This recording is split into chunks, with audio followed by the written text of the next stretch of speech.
Welcome back for day 4 of the Blender Basics Bootcamp. Today we're going to learn about a couple different modifiers and then use them to make a trophy case for our beautiful trophy. So let's get to it. My name is Chris Folia. I'm your Stream Scholar. Welcome to Stream School.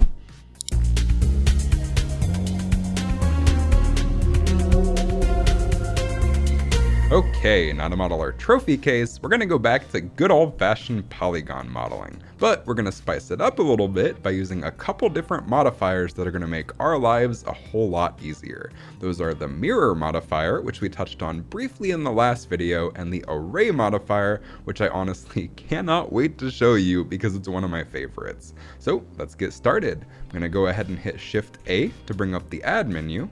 Go to mesh, and I'm gonna add a plane. Now this is gonna function as this base wood slat here that our trophy is sitting on.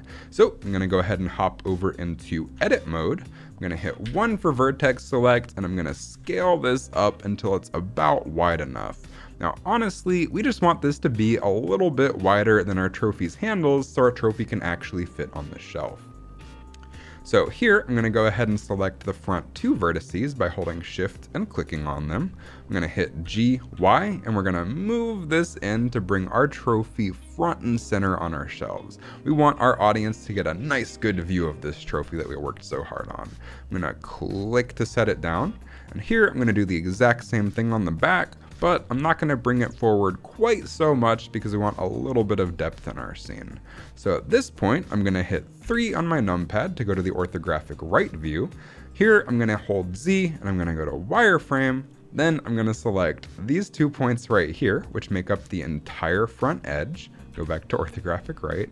And here, I'm going to hit E and then Z to extrude on the Z axis.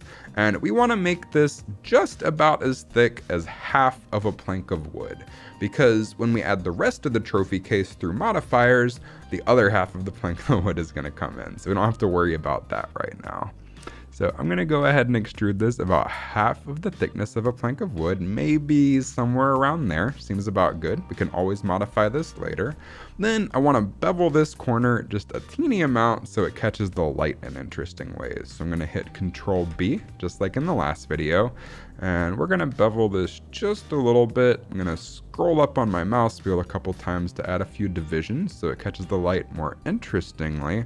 And I'm going to set it down just like that. I think that looks pretty good. And if you want to modify it, you always have the option down here with a little pop-up dialog where we can change the width to make it either wider or less wide. And we have a whole bunch of other options, but I think I'm pretty happy with this how it is. So at this point, we have the bottom shelf of our little cubby hole, but now we need a top shelf. So for that, I'm gonna duplicate this and move it up. So I'm gonna hit A to select everything. I'm gonna hit Shift D for duplicate. So now it's been duplicated and it's attached to my mouse conveniently. Then I'm gonna hit Z to make sure it stays on the Z axis. At this point, I just wanna bring this high enough to give our trophy a little bit of headroom. So maybe somewhere about right here looks pretty good. Click to set it down, and you're gonna notice that this is sort of overhanging like a weird metal bracket. So we wanna flip this vertically to give us the second half of our shelf essentially once we start duplicating these vertically. So I'm gonna go ahead and hit Control M for mirror, Z for Z axis, and that's gonna flip our shelf on the Z axis. I'm gonna click to set that down, and that looks pretty good right now, but it did cause an issue. When you flip or mirror objects in Blender, it has a tendency to flip the object's normals. And what I mean by that is every polygon in Blender has a front and a back. The normals are the direction that the polygon is facing. And generally, you want the polygon's front to be facing out of the object and the polygon's back to be facing into the object. So when we flip this flipped our object's normals so it's facing into itself now. So to see that data visualization, we're gonna go up to the upper right hand corner right here next to the little chain link circle icon, hit the drop down, go all the way down to where it says normals right here. And you want to click the third button, the square with the line sticking out of it. And these blue lines, or normals, show you the direction of your faces. So if we look at the bottom shelf, you can see that those are all pointing outward, which is correct. But if we look at the top shelves, those are all pointing inside of our shelf, which is wrong. We want our faces to be facing outward. So to fix that, we just need to recalculate the normals. The hotkey for that in Blender is Shift N. Now, when I pressed Shift N right there, absolutely nothing happened. And that's because Blender thinks that this is the outside of the model, so it thinks these normals are correctly calculated. So to do the opposite and recalculate the normals to where Blender thinks the inside of the object is, all you have to do is hit Control Shift N, and now the normals are recalculated correctly, just like that. Now, normals are very useful information, but once your screen gets a bit busier, they're also very obnoxious information that can kind of obstruct your view. So I'm going to turn those off by going to the same menu and clicking the button again. So here we have our top and bottom shelves, just like that, or half of each shelf, I guess. But now we want to start creating the walls of our little trophy case cubbyhole. So for that, I'm going to hit Shift A. I'm going to add a plane, and here I'm going to hit RX90 to rotate it 90 degrees on the X-axis. I'm going to hit Enter to set that. And now we want to move this back so it lines up with the back of our shelves. And to do that, we're going to use Blender's snapping tools. These are really cool. So by default, if you hit G to move an object and you hold Control, it's going to move in increments that snap to the grid, kind of. But we want this object to snap to the vertices of our shelves. So to do that, I'm going to right click to set that back into place, go up to the top here where we have the magnet icon, and I am not going to click the magnet button. If you click that, everything is going to start snapping by default without holding Control, and that's really annoying. But instead, I'm going to go to the drop down next to the magnet icon, and I'm going to select Vertex. So now, if I hit G to move this plane, Y for the Y-axis, and I hold Control, and I move my mouse over to this vertex, this is going to snap it to that vertex on the Y-axis. So I'm going to click to set that down, and now you'll notice our shelf is perfectly aligned with the back of our shelves right there. So here we want to move the bottom to match the absolute bottom of this half of our shelf. So for that, I'm going to hit GZ. I'm going to hold Control, move my mouse up to this vertex right here, and click to set it. And you're going to notice that that height now perfectly matches the front of our shelf here. I'm going to do the exact same thing for the top. I'm going to select these two vertices, hit GZ, hold Control, and I'm going to snap it to the absolute upmost vertice. There's two more directions to go. I'm going to select the left two vertices, hit GX, hold Control, and I'm going to snap this to the left. Then I'm going to do the exact same thing for the right, just like that. So here we have our back wall, and the next step is going to be to work on the side walls of our trophy case. But before we do that, we have a really good opportunity here to use the mirror modifier. So we only have to create one wall instead of two. So to do that, I'm going to go ahead and hit Control R, and I'm going to split the top shelf in half. I'm going to right click to snap that straight to the center. I'm going to do Control R on the back wall, click, then right click to snap it to the center. The exact same thing on the bottom shelf, Control R, click, then right click to snap it to the center. And here I'm going to select all of the leftmost vertices. I'm going to hit delete. And when the delete menu comes up, I'm going to select vertices. So now we have half of our shelf, which is exactly what we want. So now I'm going to hold Z, go to solid mode, hit tab to go back to object mode. I'm going to go all the way over to the right to our modifiers panel. Here, I'm going to click the drop down, and you already know where this one is. I'm just going to select mirror. And now we have our entire shelf again. But if we go into edit mode and edit any part of this, it's going to be perfectly mirrored across the center of the object, which is awesome. So now when I hit 2 to go to edge select mode, and I select the rightmost edge of our wall here, go to 3 for orthographic right view. I'm going to hit E to extrude, Y for the Y-axis, and I'm just going to move this forward a little bit past our horizontal shelves, like so. Because when you construct an object in real life, nothing is absolutely perfectly aligned, so adding these little imperfections makes things seem a lot more believable. You can hold Shift to move it in smaller increments, and I'm pretty happy with how that looks. Just like that. But you'll also notice that that added the wall on the left on our mirrored copy as well, which is awesome. So at this point, I'm gonna hit 1 to go to orthographic front, and I'm gonna extrude this edge by hitting E, X-axis, and I'm gonna do this at about half of a plank of wood, just like our top and bottom shelves. Maybe somewhere about there. That looks pretty good. So now with this right edge selected, it's time to work on these cube ornamental pieces, or I guess molding. I don't really know what you would call these. They're just these ornamental wood pieces that go vertical. So we want to add that cube perfectly aligned with this edge. So we're gonna use more of Blender's snapping tools. So we know that objects spawn in at the 3D cursor, but the 3D cursor is at the dead center of the scene. So Blender has a tool to snap the 3D cursor to your selected object. So for that, I'm gonna hold Shift S, I'm gonna hold it down, not just press it, and that brings up this radial menu.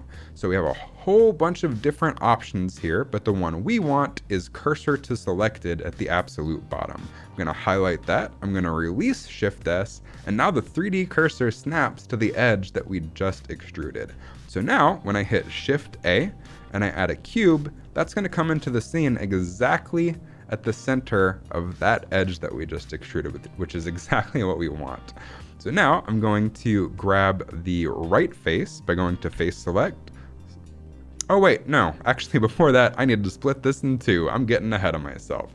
So first things first, because this is centered on the edge right here, we want to split this cube in half, so we only have to work on half of this molding pattern. So I'm going to hit Control R.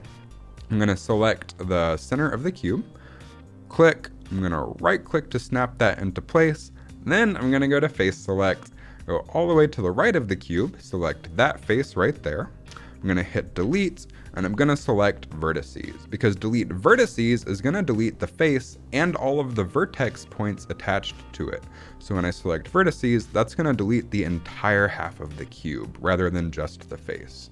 So at this point, I'm going to select the back face by going to face select again. Notice that, oh, I guess we're already in face select, but I'm going to select the back face here.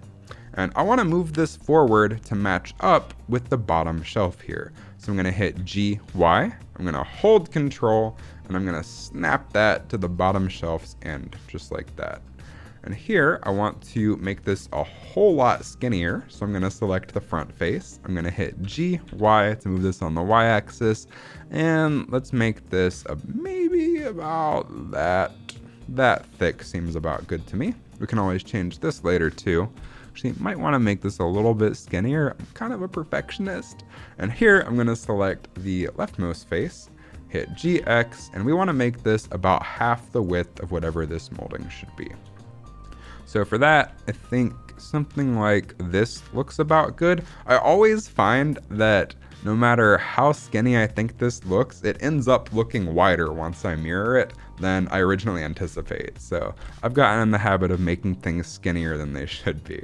So at this point, I'm going to hit 2 to go to edge select. I'm going to select this corner edge, and let's add some cool detailing to this molding. So I'm going to hit Control B to bevel. I'm going to bevel it nice and round like so.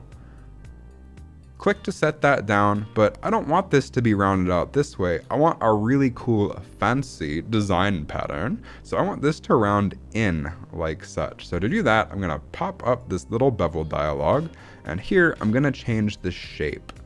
And I'm just gonna slide this back until it looks cool to me. Maybe at about 0.095 seemed cool. Click off of that.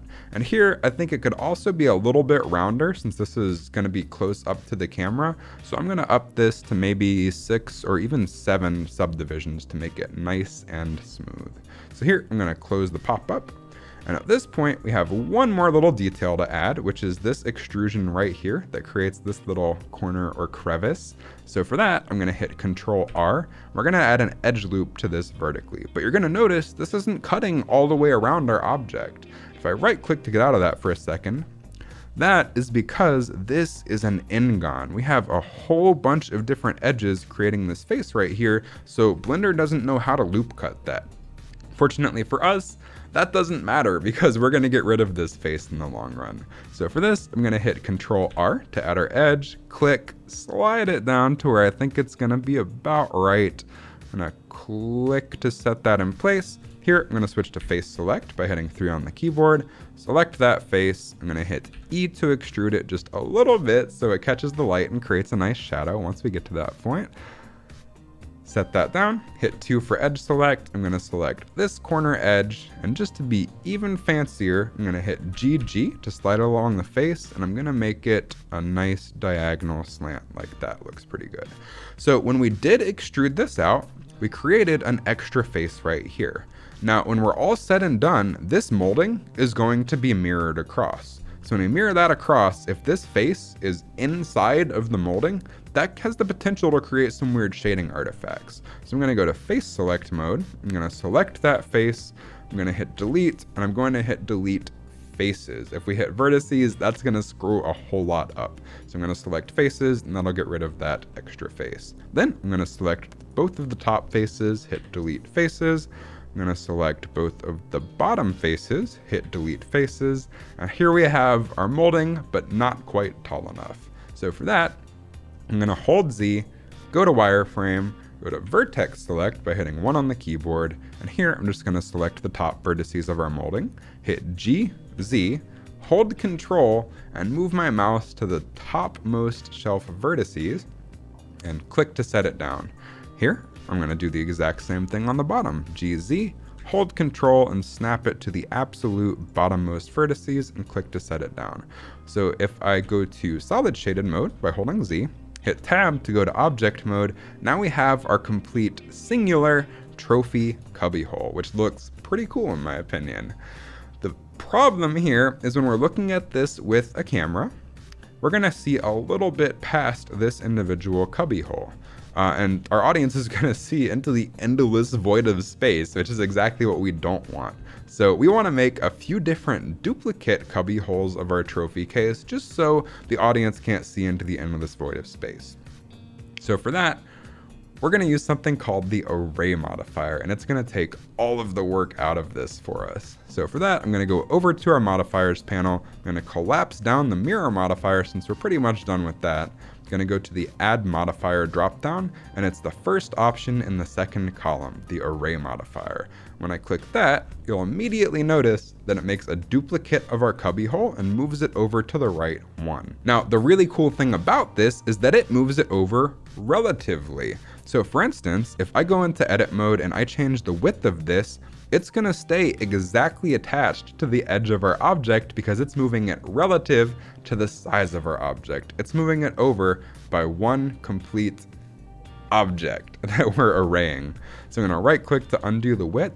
And while I'm here, I might make an adjustment to make this just a little bit shorter. As I said, we can always adjust things whenever we feel like it. Click to set that down, go back to object mode, go back to solid view, and let's explore the rest of this array modifier. So the first option in the array modifier is the count. That allows us to make as many copies of this as we want, and each of them will be offset by 1. So for instance, I could just drag this out.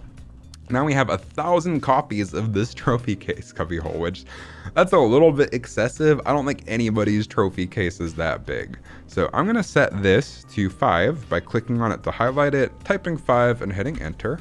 And now we just have 5 individual trophy case cubbyholes. But if we look at this, we still have the potential to see into the endless void of space on the top and the bottom as well. So we're going to add a second array modifier. So I'm going to go to add modifier, array, and here it's now taking everything previous in the modifier stack, the mirror, the array, and it's using that to create the new array. So we have 2 copies of the 5 cubbyholes we just created. So if I turn this down to 1, for instance, we just have our original copy. If I turn it up to 4, we have a whole bunch of copies, I guess 20 at this point. 5 times 4 is 20. So we just want to set this up to 5, but we don't want to duplicate this on the x-axis. We want to duplicate this on the z-axis. So to do that, we go down to where it says relative offset. We set the x factor to 0, and we set the z factor to -1. So now you'll see we have 5 individual boxes going down on the z-axis. And here is where it all comes together. You can see that now, instead of having half of a plank, since we created half at the bottom and half at the top, Wherever this connects, now we have an entire plank of wood. And on the x-axis, we have an entire molding piece rather than just half, because we have all of these duplicates that fit seamlessly together. How cool is that? So at this point, our trophy will still be able to see in the endless void of space when seen by a camera, because it's in the upper leftmost corner of our trophy case. So I think we want to put our trophy in the absolute dead center right here. So to do that, rather than moving the trophy, I'm just going to move the trophy case. So I'm going to hit 1 to go to orthographic front, hold Z to go to wireframe, and here I'm going to move the trophy case until it feels just about right. And we can always move it multiple times if we couldn't get it right on the first attempt. And just like that, we have our beautiful trophy in its trophy case like such. So at this point, we're pretty much completely done with modeling. At some point, we're gonna wanna add glass, but I wanna hold off on that so it doesn't completely obstruct our view before we add materials. So at this point, for all intents and purposes, we are pretty much completely done with modeling. How good does that feel? Now, this is also a really good point to organize our scene, because if we go to the upper right-hand corner of Blender, we can see our outliner, which has all of our objects listed out, and just by the names of these objects, I can't really tell what anything is. So we're gonna want to name these, just for the sake of organization. It's not completely necessary, but it's a super nice to have. So for that, I'm gonna go ahead and click on the trophy case. That is called plane in our outliner. As you can see, that's currently selected. I'm just gonna double click on that and I'll call this trophy case. Then I'll select the text, which is obviously our nameplate text. So I'll double click that and call that trophy nameplate text. Then we have our cylinder, which is our trophy cup. So I'll double click that and call that trophy cup. We have our cube, which is our nameplate. So I'll double click that and call that trophy nameplate. I'll select this cube, which is the trophy base. I'll double click that and call that trophy base. This is our Bezier curve 1, which is the exterior of our handle. So I'll call that trophy handle out. Our next one is trophy handle in. Then we have these two Bezier circles, which are our profiles for our handles, the thing that's extruded around our curves to make the handles. Now, these are kind of ugly in the scene. They won't render out or anything, but if they're around here to accidentally be selected, there's potential to screw things up. So we're gonna hide those by putting them in a brand new folder or collection. So to do that, I'm gonna hit M on my keyboard to bring up the Move to Collection dialog.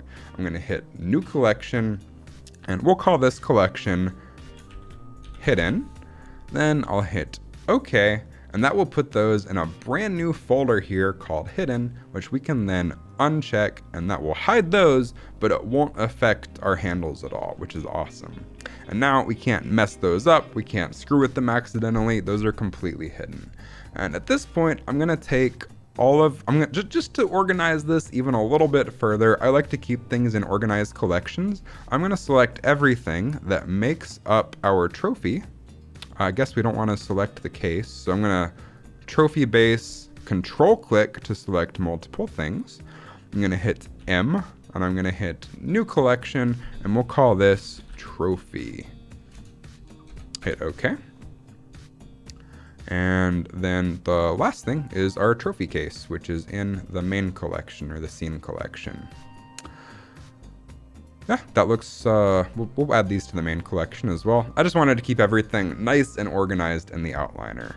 So at this point, it would honestly be a really good time to save. You should be saving frequently, but I feel like I've completely forgotten to mention that in the first few tutorials. So to save, if you haven't figured it out already, you can hit Control-Shift-S, and that's save as, and then you can just type in whatever name you want. I'm gonna call this modeling part 1 _ finished _ T2, since this is take 2 of me recording this tutorial. Hit enter twice to save it. And there we are. I'll see you all in the next video. At this point, you should have a trophy case for your beautiful trophy and a pretty solid understanding of the mirror modifier and array modifier. And broken record Chris here again, but I want to encourage you to explore here. Make something truly unique to you. If you found this video useful and want to stay tuned for day 5, make sure you hit that like and subscribe button and ring the bell. I'll be releasing these basics videos on a daily basis for the duration of the course. And if you want to come hang out with me live, I'm live at least every Friday over at youtube.com/oraclefish. Also, if you want to download my example files or just support what I do here on the channel, make sure you check out my brand new Patreon. Link in the description. Until next time, my name is Chris Folia, I'm your stream scholar, and class is out.